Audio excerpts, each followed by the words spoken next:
Hello and welcome to another edition of Jaime's Take. I've received a lot of positive feedback on providing the current rental stats so that people are apprised of the situation here in New York, especially the fast-moving rental market. So I think today I'm going to talk about the very statistics I said I was salivating over receiving. That would be the March results. I discussed February's results last time, and let's have a look at March. In Manhattan, it turns out there's good news, at least some for renters from the most recent month's data. The good news is that inventory levels have been rising. Where there was 4,400 possible rentals available last month, or in February, there is now 5,942 in the month of March. So this is a good sign. It's an increase of about 35%.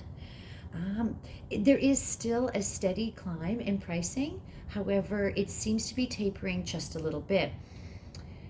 Now, these competitive rates and pricing can be and is dependent on what type of property type you're looking at. Doorman buildings are still the most desirable and the most competed for, especially in prime locations. We have still seen a lot of sight unseen leasing and upbidding on the rent. Now, in walk-up units in other parts of Manhattan, particularly Upper Manhattan and Brooklyn, it hasn't been nearly extreme. So while the median rents have increased 76% over last year in the most popular areas like Tribeca and Soho, in Morningside Heights and Harlem, the increase has only been approximately 7% over last year. So if you're willing to be flexible and make some concessions, try living in different neighborhoods, you might be able to preserve some of your rental dollars. So let's have a look at some of the data together from Corcoran Rental Report. I can make this available to anybody who asks for it. They're available every month and I love sharing them. So let's take a moment to look at that data.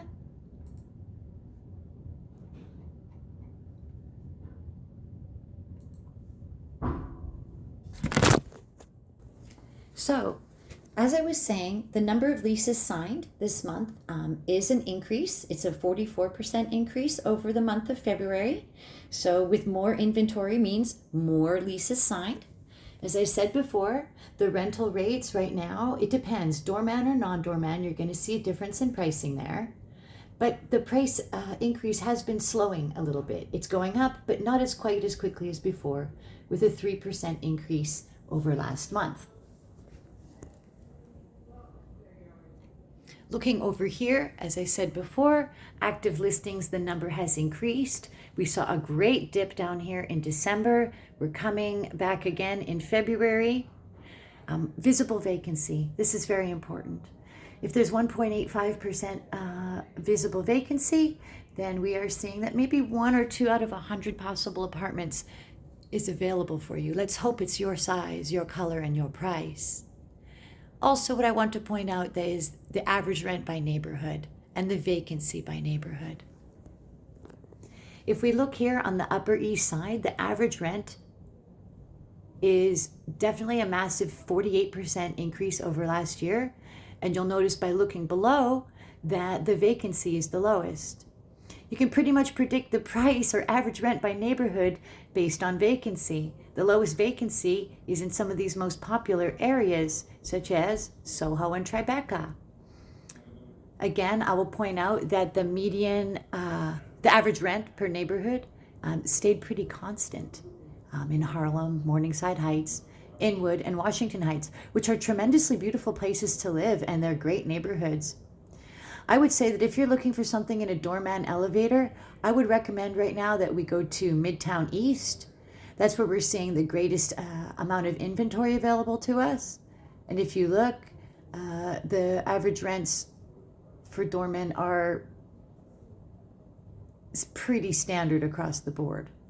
So I recommend looking at the neighborhoods here that have the highest vacancy. Midtown East, Chelsea has some.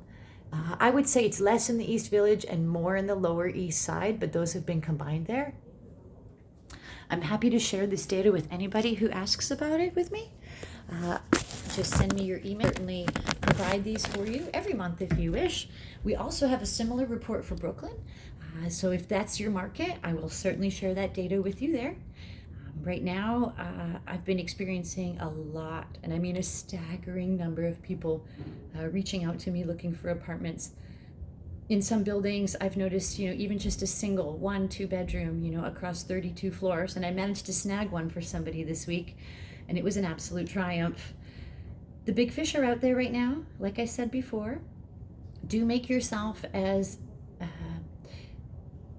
successful looking as possible on your applications. Like I always say, provide every bit of financial data that is going to prove that you are capable and a better competitor than those around you. I had it said to me this week by a managing property manager. I was rejected. My client was rejected for a 2-bedroom apartment, and it turns out that the property manager, when I asked if there was a deficiency or why perhaps our application was not selected, basically somebody else's millionaire was better than mine. That's the bluntness of the industry right now.